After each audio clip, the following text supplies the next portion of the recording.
Kinshasa comme miroir, Kinshasa comme capitale, un héritage qui nous a été légué par le colon belge avec sa superficie de 9 965 km², avec ses 4 districts et ses 24 communes. Kinshasa, en termes de démographie, a atteint pratiquement le seuil de près de 20 millions d'habitants. Et donc, Kinshasa est une mégapole.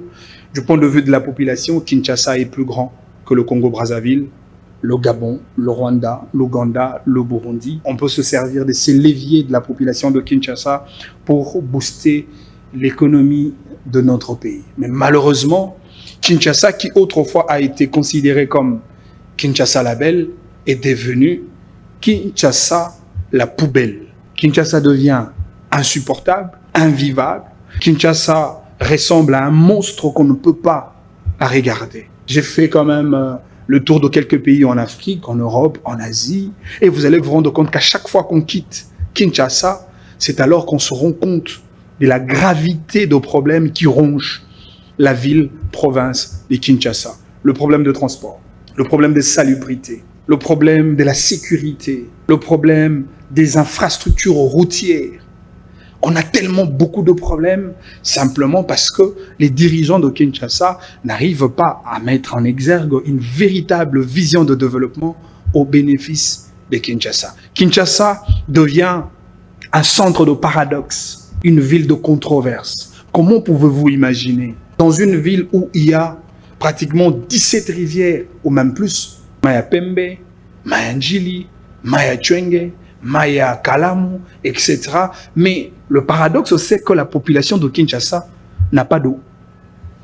Au-delà du fait que Kinshasa est entouré par le fleuve Congo, mais le peuple de Kinshasa manque quand même de l'eau potable. Simplement parce que Kinshasa n'a aucune politique pour desservir sa population de l'eau potable afin d'accomplir sa mission qui est celle de satisfaire l'intérêt général de la population de Kinshasa. Kinshasa mérite un soutien, Kinshasa mérite un apport, mais de qui? De gens qui doivent mettre en exercice leurs compétences, leur savoir-faire pour aider Kinshasa. Parce que dans le tribunal de l'histoire, nous serons peut-être condamnés pour la non-assistance à Kinshasa en danger. Kinshasa Zobonga, mais en réalité Kinshasa Zotonda. Pourtant, le gouverneur qui ne gouverne pas, M. Daniel Bumba, nous a dit qu'on a curé les caniveaux en termes de plus de 70%. Mais pourtant, sur terrain, nous voyons autre chose. J'ai l'impression que Daniel Bumba, à chaque fois qu'il y a des choses sérieuses à dire au sujet de Kinshasa, il préfère nous présenter ses bluffs. Le bluff de plus de 70% de curage. Pourtant, la réalité nous enseigne autre chose. Et même quand le président de la République lui faisait des remarques par rapport à sa mauvaise gouvernance à la tête de la ville-province de Kinshasa, il rétorque par un sourire de mépris, un sourire de quelqu'un qui s'en fout même du président de la République. Pendant que la ville était inondée à cause de pluie, eh ben, M. Daniel Bumba a voulu faire son bluff. Il débarque avec son canot rapide, qui d'ailleurs a posé un problème, est tombé en panne sur le zoo. Et pendant ce temps-là, Bumba demande aux rescapés, aux victimes, s'ils ont déjà mangé. Encore une fois, Bumba bluffe à chaque fois qu'il y a des questions de vie de la population de Kinshasa. Mais non, la question que je me pose, d'où vient Bumba en réalité? Est-ce que Bumba, c'est vraiment le choix du président de la République? Bumba, c'est vraiment le choix de l'UDPS? Tout ce que l'Union sacrée a trouvé à nous donner, à nous, la population de Kinshasa, c'est Daniel Bumba? Est-ce que Bumba permet au président de la République d'accomplir sa mission dans une province aussi stratégique sur le plan électoral? Kinshasa a voté le président de la République. Kinshasa a cru à la vision du président de la République. Mais est-ce que Daniel Bumba permet au président de la République d'accomplir sa mission? L'incompétence de Daniel Bumba devient visible et tout le monde le décrit. Mais ce qui est curieux, personne n'est capable de dire à ces messieurs de rendre le tablier. Jusqu'à quand nous allons maintenir Daniel Bumba à la tête de la ville-province de Kinshasa? Bumba est insensible. Bumba n'écoute personne. Et même lorsque vous le reprochez sur un point concernant sa gestion, lui, il décide de faire autrement. Récemment, je viens de voir Daniel Bumba qui envoie ses communicants, TikTokers, influenceurs des réseaux sociaux, pour s'acharner contre une autre TikTokeuse. Dans le bureau de l'hôtel de ville, à côté, le drapeau du pays et même la photo officielle du président de la République. Qu'est-ce que nous avons fait pour mériter ce genre de choses? Regardez les embouteillages. Qu'est-ce qu'on va faire pour endiguer cette problématique d'embouteillage? Du moment où nous n'avons aucune politique publique, qu'est-ce que nous allons faire? Kinshasa n'a même plus de quartiers autrefois qualifiés comme des quartiers IP de la capitale. Ma campagne, Mbinza Pigeon, Cité Mama Mobutu, Joli Parc, Cité Verte, Plateau de Professeurs, Massina sans fil. C'était des quartiers qui avaient quand même une basique d'urbanisme. Des quartiers où il faisait beau vivre. Quand un étranger débarque à Kinshasa et il est logé par exemple à ma campagne, c'est alors qu'il réalise la beauté de la ville-province de Kinshasa. Mais malheureusement, Mbinza Pigeon d'aujourd'hui ressemble à l'un des quartiers de Kinseso, à l'un des quartiers de Matete ou de Lemba. Même les gens qui habitent Gombe et Komiko Tonda, simplement parce que Bato Bako Kamba Kinshasa, ils n'ont pas pu adapter Kinshasa par rapport aux besoins de l'heure. Le colon belge qui nous a légué la ville-province de Kinshasa, je l'ai dit au départ, il a construit Kinshasa par rapport à sa superficie de 9 965 km², mais aussi par rapport à sa population. Et c'est avec cette population qu'on a créé toutes ces routes. Le boulevard du 30 juin, boulevard Lumumba, la route qui mène vers l'aéroport. Toutes les routes que nous avons à Kinshasa, le rond-point Ngaba vers Upen, la route poids lourd. C'était construit sur base d'une population de près de 500 000 habitants. Mais 64, 65, 66 ans plus tard, nous utilisons la même ville, mais cette fois-ci avec une population qui avoisine près de 20 millions d'habitants. Quoi de plus normal qu'il y ait de promiscuité, qu'il y ait de problèmes d'embouteillage, des érosions, l'insécurité urbaine. Pourquoi? Parce que nous n'avons aucune gestion de la population. Vous savez qu'à l'époque, pour quitter d'une commune vers une autre, il y avait des procédures administratives. À l'époque, lorsque quelqu'un vient d'une province vers la capitale, il y avait des procédures administratives. Il faudrait avoir un permis d'accès à la capitale. Il faudrait justifier le pourquoi de votre séjour à Kinshasa. À l'époque, celui qu'on appelait chef de quartier, chef des rues, avait un rôle à jouer pour administrer l'entité qu'on appelle la rue, le quartier, et rendre le rapport à l'entité communale. Malheureusement, aujourd'hui, regardez l'état de nos bureaux de quartier. Quelqu'un qui vit dans un quartier, dans une avenue, dans une commune, il est tellement difficile de se rendre compte que l'État fonctionne dans mon avenue. L'État fonctionne dans mon quartier. Parce qu'il n'y a aucun service de l'État. Pourtant, à l'époque, les services d'hygiène passaient dans chaque parcelle pour vérifier les niveaux de propriété, les niveaux d'hygiène dans chaque parcelle. Et si vous ne correspondez pas aux standards imposés par l'État, il y avait des pénalités à payer. Et ce travail-là a été assuré par le chef de quartier, les chefs des rues. À l'époque, on savait que dans tel ménage, dans telle famille, il y a autant de personnes. Et s'il y a quelqu'un qui vient s'ajouter, les bureaux du quartier s'approchent vers la famille pour savoir les raisons et les motifs valables, le nombre de séjours, le pourquoi de sa présence dans cette famille, dans ces quartiers, dans cette rue, dans cette commune. Aujourd'hui, malheureusement, ces choses n'existent pas. Aujourd'hui matin, j'ai même posé la question à mon voisin, est-ce que tu connais quand même le budget de votre commune? Est-ce que tu connais quand même les autorités de votre commune? Est-ce que tu connais quand même le plan du développement communal tel que prévu dans la loi? Parce que la commune fait partie d'une des ETD autant que la ville, les secteurs et les chefferies. On ne connaît pas ces choses. Pourtant, il y a des organes qui organisent la commune. Il y a le collège exécutif communal, considéré comme le gouvernement communal. Et puis, il y a le conseil communal, considéré comme l'organe délibérant de la commune qui exerce un contrôle de gestion sur l'exécutif communal. Du moment où il n'y a même pas un plan de développement communal, je me demande, ceux qui gèrent la commune, ils gèrent la commune sur base de quelle boussole? Pourtant, la loi qui organise les ETD a tout prévu. La commune a la possibilité de créer son système de transport communal. Moi, je l'ai même dit dans mon ouvrage sur le regard vers la commune, qu'il est possible de créer une société de transport communal que moi j'ai appelée Transcom, un peu l'équivalent de Transco, de transport communal, pour assurer la mobilité, pour permettre à la commune de mobiliser de l'argent, mais aussi pour lutter contre le problème de chômage. Parce que les gens qui vont travailler dans cette société comme chauffeurs, comme receveurs, ce serait comme mécaniciens aussi pour justement l'entretien de ces bus, ce seraient des habitants de la commune. Entre-temps, la commune réalise une politique dans un secteur de transport pour résoudre le problème qui entoure la commune. On peut même créer ici à Kinshasa ce que moi j'ai appelé le transport fluvial. On peut quitter de Mboudi, la partie navigable du fleuve Congo, vers l'aéroport de Njili, sans pour autant passer par toutes ces routes bloquées avec des bouchons, des embouteillages insupportables. Et c'est la ville qui va mobiliser de l'argent, la ville va augmenter sa recette, la ville va élargir son assiette fiscale et la ville sera dotée des moyens financiers capables d'organiser la capitale. Il n'y a pas de fait de signalisation na Babalabala, il n'y a pas de lumière na Babalabala. Encore que Babalabala, les gens ont un état de délabrement total. Et c'est ce qui crée des embouteillages parfois. Alors qu'on peut organiser un système, en commençant par la commune pilote, la commune de Gombe. Vous élaguez d'abord tout le grand véhicule, 207, vous mettez ça de côté.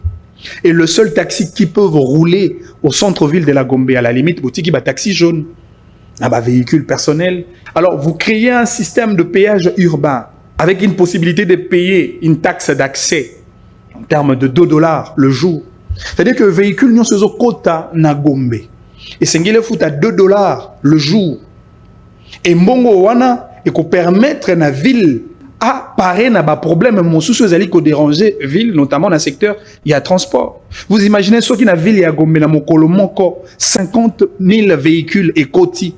Vous faites seulement le calcul $2 multiplié par 50 000 véhicules, vous avez un montant. Oyo commune ko quoti ça na journée et faites les calculs par mois, l'an. Ça veut dire que rien qu'avec cette nouvelle assiette fiscale créée par la commune, créée par la ville de la Gombe, on peut construire des voiries, on peut éclairer les grandes routes de la ville, les éclairages publics, on peut acheter des feux de signalisation pour permettre la fluidité de la circulation dans la ville. Mais essengeli na bato ba kokamamboka baza na ba politique moko très claire. Et en plus en parlant de l'infrastructure routière. Il est vrai, il y a bien des secteurs où les lots libéralisés, notamment le secteur il y a télécommunications, le secteur il y a énergie. Il y a bien des secteurs où les lots libéralisés. Mais pourquoi on ne peut pas libéraliser les secteurs routiers? Si l'État n'est pas en mesure, il y a qu'à créer un réseau routier. L'État peut laisser les privés venir investir dans ces secteurs routiers. La mona tunnel moro na France, na Paris. Tunnel moro ya Motonde à Créa, Motonde à Tonga Yango, en partenariat avec l'État. Mais tunnel on est à 14 km. Au foutis-moi 2 €, 3 € accéder au kimi embouteillage et puis tu gagnes en temps. Et l'État peut s'organiser avec les particuliers, soit particuliers à Tongi, à exploiter pendant un temps et après, l'usage global total revient à la responsabilité de l'État. Entre-temps, nous avons gagné. Et en termes de route, mais aussi de créer une unité de plus pour nous remobiliser. Bon, on a ta ville province à Kinshasa. Ce sont nos stratégies. Oui, que les lots na landa qui ndekomoro sur X. Vous savez, moi j'aime bien quand le politique propose.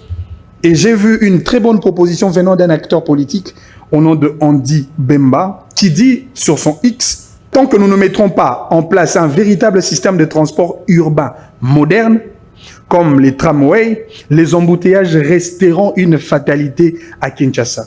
Une ville de plus de 15 millions d'habitants ne peut pas fonctionner uniquement avec des taxis-motos, des taxis-catch ou encore des bus 207. Il est temps de penser structurellement, et l'acteur propose, M. Andy Bemba, qui dit: il faudrait moderniser et dépolitiser la société des transports qu'on appelle Transco.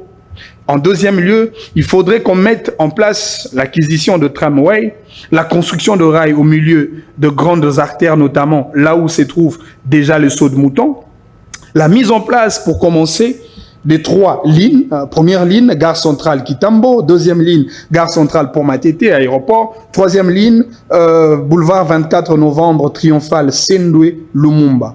Avec un tel système, il serait possible de désengorger les centres-villes et d'évacuer une grande partie du trafic au plus tard vers 20 h, soit à 4 h au maximum. Ça, c'est une proposition. Et j'ajouterai à cette proposition la possibilité de créer des routes souterraines, créer des rails, des chemins de fer en dessous du sol. Il faut qu'il y ait un trafic en dessous du sol pour désengorger les gens qui circulent sur le sol. C'est ça la politique française du point de vue trafic des sujets français. À Paris, par exemple, quand vous observez, vous allez vous rendre compte qu'une bonne partie à circulation à bateau, et ça, la mara plus nassé à Mabélé, parce que train, gare, ils allaient plus nassé à Mabélé. Et puis, ça, le système, chaque gare, ils allaient attacher dans un centre commercial, c'est-à-dire, directement, ils se dirigent vers la gare, à Zuitran, et puis à Kominanda Konae. Il faut un système, il faut une politique. Mais malheureusement, Kinshasa aujourd'hui ressemble à un poteau vide. Kinshasa n'a pas de gardien. C'est lui qui est à la tête de la ville-province de Kinshasa est un gouverneur qui ne gouverne pas, malheureusement. Bumba n'a aucune vision, aucun plan du développement. Bumba ne fait absolument rien. Vous savez, moi, par moment, l'incompétence de Bumba me fait froid au dos. Bumba est un incompétent et de surcroît un incompétent orgueilleux. Il est temps, un peu de la même manière que nous voulons changer la Constitution, on peut aussi changer Daniel Bumba, à la limite. Mais si nous n'arrivons pas à changer Daniel Bumba et que nous voulons à tout prix que la Constitution soit changée, le problème ne sera pas résolu. Encore une fois, je donne raison à M. Modesto Bahati qui a parlé d'un problème d'homme, même s'il en fait partie.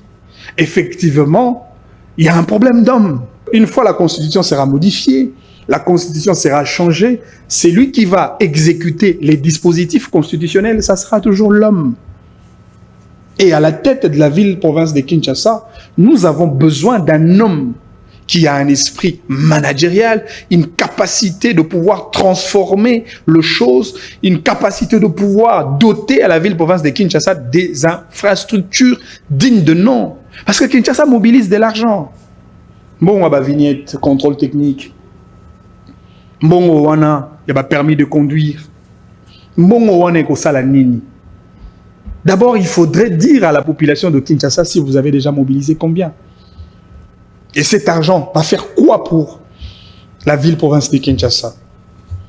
Bobuki Banda Kwabato, ce qui est curieux, vous avez détruit les maisons de paisibles citoyens congolais. Il y a des gens à Salaba économie pendant 20 ans, pendant 25 ans, juste pour construire sa petite maison afin d'abriter sa petite famille. Ndako wana Bobuki yango.